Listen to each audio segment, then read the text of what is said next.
Hello guys, welcome to my YouTube channel Divya's life science.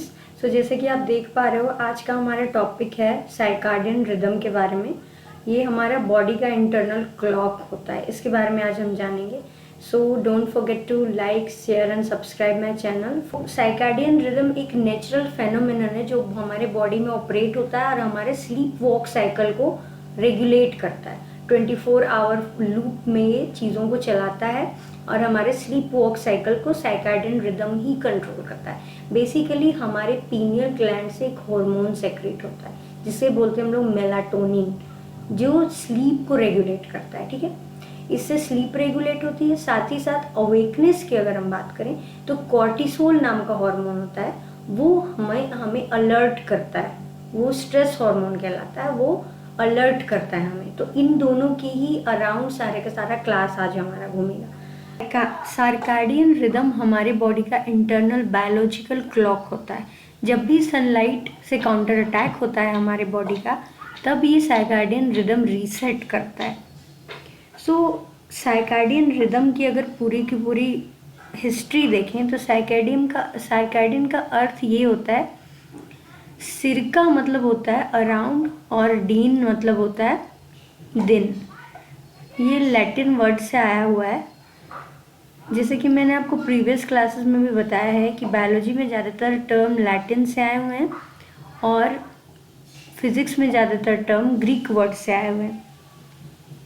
सो साइकाडियन सिरका means around और deem means होता है दिन। तो इसका मतलब लगभग पूरे एक दिन का चक्र को हम लोग साइकाडियन रिदम बोलते हैं। ठीक है, सो इसमें क्या होता है, ये हमारे हाइपोथैलेमस के एक छोटे से हिस्से जिसको हम लोग बोलते हैं सुप्रा कैस्मेटिक न्यूक्लियस, इसी के द्वारा कंट्रोल किया जाता है। ये जो सीएनएस है ये रिस्पॉन्ड करता है लाइट को और डार्कनेस को, उसी के अकॉर्डिंग फिर ये काम कर रहा होता है। मैकेनिज्म की अगर हम बात करें तो ये हर 24 आवर में रीसेट होता है सनलाइट के थ्रू और ये उसी लूप में काम करता है। ये ऑपरेट करता है 24 आवर फॉर्मेट में। ये सिंक्रोनाइज करता है हमारे सेल्यूलर एक्टिविटी, मेटाबॉलिक प्रोसेस और बायोलॉजिकल फंक्शन, और साथ ही साथ अर्थ में डे हो रहा है या नाइट हो रहा है, इसके अकॉर्डिंग वो सिंक्रोनाइज वे में 24 घंटे के लूप में काम कर रहा होता है। सो ये सिर्फ ह्यूमन के लिए यूनिक नहीं होता है, ये हर जीव जंतु में जो भी लिविंग ऑर्गेनिज्म है सब में ये देखा गया है। नो मैटर एनिमल है, प्लांट है, फंजाई है, साइनोबैक्टीरिया, सब में देखा गया है। अगर हम आगे बात करें स्लीप की, आगे बात करते हैं कि किस तरीके की चीज़ें इसमें चल रही होती। So 24 hour internal biological clock that regulate sleep, hormone, digestion and more, हर चीज़ को यही कंट्रोल कर रहा होता है।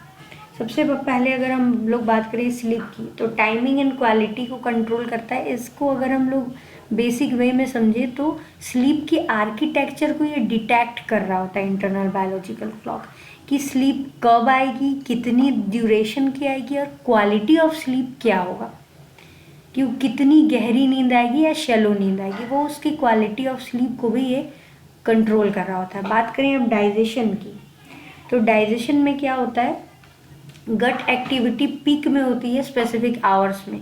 वो डिपेंड करता है कि आपकी ईटिंग पैटर्न क्या है, आपकी ईटिंग हैबिट्स के अकॉर्डिंग गट की जो डाइजेस्टिव कैपेसिटी होती है वो कोई स्पेसिफिक टाइम में पिक में चली जाती है, तो उसको भी ये कंट्रोल करता है। अब इरेगुलर टाइमिंग होगा आपका खाने पीने का, तो उसमें ये फ्लक्चुएशन देखने को मिलेगा। इसमें ये गट एक्टिविटी ठीक से आपका काम नहीं करेगा, स्पेसिफिक आवर्स में जो पिक में पहुंचता है वो चीज़ डिले होगा फिर, तो ये चीज़ अच्छी नहीं होती। इसीलिए एक स्पेसिफिक आवर्स में ही खाना खाना चाहिए हमें।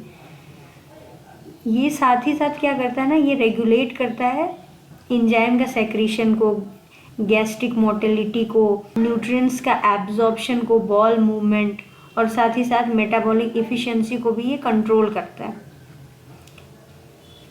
अब बात करें हार्मोन्स की, तो हार्मोन्स बेसिकली कॉर्टिसोल और मेलाटोनिन, यही साइकिल में ऑपरेट होते हैं, 24 आवर लूप में ऑपरेट होते हैं। इसमें अगर हम लोग बात करें कॉर्टिसोल की, तो इसे हम लोग मेजर स्ट्रेस हार्मोन के तौर पर जानते हैं। ये हमेशा अर्ली मॉर्निंग में पिक में होता है। ये हमें अवेकनिंग रिस्पॉन्स देता है, ठीक है। जैसे इंसान सो के उठता है तो इसका ये प्रमोट करता है अलर्टनेस और एनर्जी को। मेलाटोनिन की अगर हम बात करें तो मेलाटोनिन स्लीप हार्मोन होता है, इसका प्रोडक्शन इंक्रीज हो जाता है डार्कनेस में to induce sleep. Pineal gland के थ्रू मेलाटोनिन हार्मोन सेक्रीट होता है जो कि स्लीप को इंड्यूस करता है। आगे बात करते हैं the master clock your suprachiasmatic nucleus, इसके बारे में बात करते हैं। ये हाइपोथैलेमस में लोकेटेड होता है, लाइट के थ्रू ये सिग्नल को लेता है और सिंक्रोनाइज वे में काम कर रहा होता है बॉडी में। इसकी लोकेशन अगर देखें तो हाइपोथैलेमस होती है डीप इनसाइड द ब्रेन, और इनपुट इसमें रेटिना के थ्रू, आँख के से ये रेटिना के थ्रू सिग्नल लेता है, फंक्शन करता है ये सिंक्रोनाइज एवरी ऑर्गन, ठीक है। हर ऑर्गन के क्लॉक को ये सिंक्रोनाइज करने का इसका काम है। अब लाइट के बारे में आगे बात करते हैं।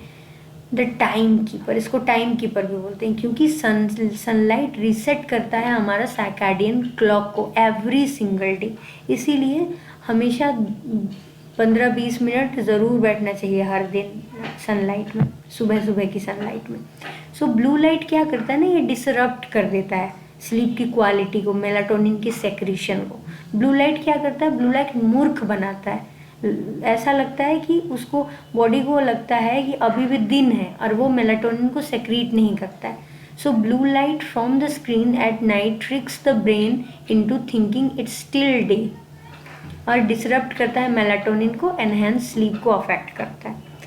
सो reset CNS boost control and alertness. हर दिन जब मॉर्निंग सन में आप सनबाथ करते हो तो ये रीसेट करता है आपके रीसेट करता है सुप्राकैस्मेटिक न्यूक्लियस को, साथ ही साथ कॉर्टिसोल को भी बूस्ट करता है और अलर्टनेस को प्रमोट करता है।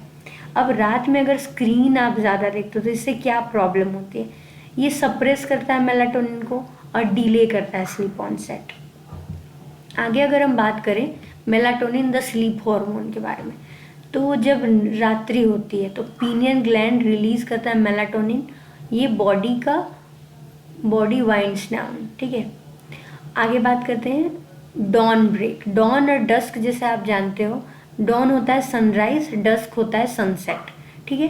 तो यहाँ पे क्या होता है, जैसे ही डॉन होता है, ठीक है, तो कॉर्टिसोल राइज होता है, वेकनिंग अप बॉडी नेचुरली। अब यहाँ पे क्या होता है, as darkness falls body chemistry shift melatonin signal sleep, cortisol commands the dawn a beautiful molecular rhythm every night. एक बहुत खूबसूरत सा पैसेज लिखा गया है, इसमें बताया जा रहा है कि सुबह सुबह में कॉर्टिसोल राइज होता है और रात को मेलाटोनिन, ठीक है। As the darkness falls our body chemistry shift melatonin signal sleep. आगे बात करते हैं आवर बॉडीज 24 आवर टाइमलाइन। इसमें क्या होता है, जब सुबह 6 बजे से देखते हैं कॉर्टिसोल पिक में होता है, बॉडी अवेकन होता है, ठीक है। इस टाइम पूरी जग जाता है बॉडी 6 बजे, ठीक है। अब आप लेट से सोओगे तो फिर वो लेट से सब कुछ होगा। अब यहाँ पे 10 बजे मान लीजिए, 10 बजे सबसे ज़्यादा हाई अलर्टनेस होता है, सबसे ज़्यादा हाई फोकस देखने को मिलता है, और ये काम कोई भी चीज़, कोई ज़रूरी काम करने के लिए या लर्निंग के लिए बहुत अच्छा टाइम होता है 10 बजे की टाइमिंग। इस टाइम बॉडी एकदम हाई अलर्टनेस और फोकस मोड में रहता है। 2 बजे क्या होता है, कंट्रोल कोऑर्डिनेशन के लिए बहुत अच्छा होता है, रिएक्शन इसमें पिक में होती है। स्पोर्ट्स के लिए ये टाइम बहुत अच्छा है, स्पोर्ट्स खेलने कूदने के लिए टाइम बहुत अच्छा है। 9 बजे की अगर हम बात करें तो यहाँ पे मेलाटोनिन रिलीज होना शुरू हो जाता है, क्योंकि इवनिंग में कॉर्टिसोल का लेवल ड्रॉप होना शुरू हो जाता है इवनिंग तक। उसके बाद 9 बजे से मेलाटोनिन रिलीज होता है। जैसे ही देखा कि डार्कनेस हो गया है, अब मेलाटोनिन रिलीज करता है 9 बजे।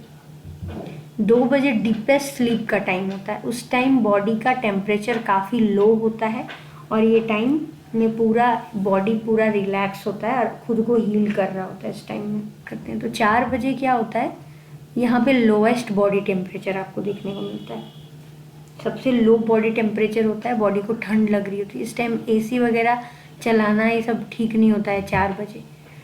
What happens when it's disrupted, क्या होता है जब ये डिसरप्ट हो जाता है। सो जेट लैग का मतलब होता है का ट्रैवल करना, ठीक है। तो ट्रैवल करना या नाइट शिफ्ट अगर नाइट शिफ्ट में कोई काम कर रहा है या इरेगुलर स्लीप किसी का है, ठीक है, या फिर अलग अलग टाइम में रोज दिन उठ रहा है, सो रहा है कोई भी इंसान, हम जब ब्रेक होता है ना तो ये रियल हेल्थ कंसिक्वेंसेस को दर्शाता है। इसका रिजल्ट अगर आप देखिए तो सबसे पहला रिजल्ट होता है कि हेल्थ में बहुत बुरा असर पड़ता है। पहली बात तो ये ओबेसिटी लाता है। ओबेसिटी मतलब मोटापा होता है, ठीक है। मेटाबॉलिज्म स्लो हो जाता है जिससे वेट गेन होने लगता है। डायबिटीज़ की अगर हम बात करें तो ब्लड शुगर लेवल बहुत ज़्यादा बढ़ जाता है, इंसुलिन रेगुलेशन भी बढ़ जाता है साथ में, तो ये डायबिटीज़ करा देता है। साथ में डिप्रेशन भी करा देता है। ब्रेन के हार्मोन जब इम्बैलेंस होने लगते हैं ना तो ये मूड स्विंग कराते हैं, मेंटल स्ट्रेस पैदा करते हैं, तो इससे डिप्रेशन होने की संभावना होती है। अब बात करें हार्ट डिजीज़ की, तो हार्ट डिजीज़ में भी इसका बड़ा रोल है। स्लीप डिसरप्शन से ब्लड प्रेशर और हार्ट रेट में बहुत बुरा असर पड़ता है। वैसो कॉन्ट्रैक्शन, वैसो डायलेशन में बहुत फ्लक्चुएशन देखने को मिलता है, इसलिए हार्ट डिजीजेज हो जाते हैं, अरिथमियाज जैसी कंडीशंस देखने को मिलती है। कैंसर का रिस्क भी बढ़ जाता है, क्योंकि एक टाइम होता है जब जठर अग्नि बहुत पिक में रहती है। जैसे जैसे सूर्य का ताप बढ़ता है तो जठर अग्नि का ताप भी बढ़ता है, और जैसे जैसे सूर्य ड्रॉप होता है, सनसेट की तरफ जाता है, तो जठर अग्नि भी स्लो डाउन हो जाती है, गट की capacity.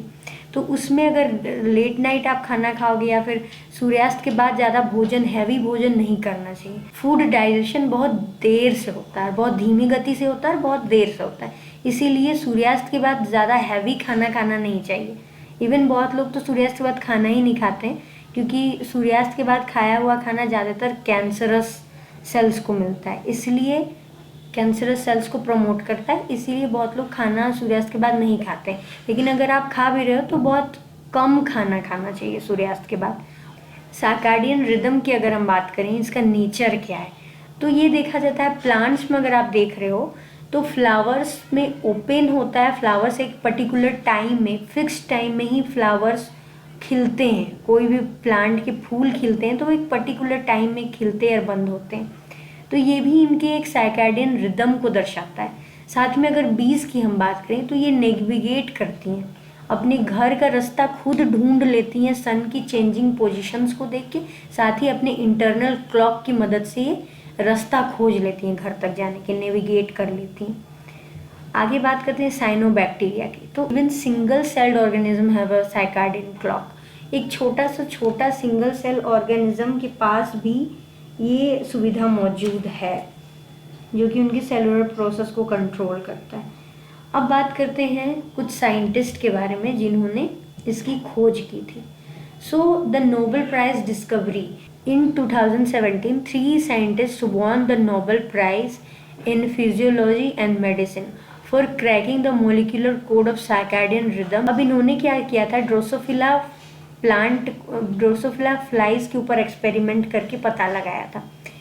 Their work with Drosophila fruit fly revealed a universal molecular clock present in all life. सबसे पहला साइंटिस्ट थे जेफरी हॉल। इन्होंने डिस्कवरी की थी जीन के बिहेवियर को डिस्कवर किया था जो बॉडी को कंट्रोल करता है।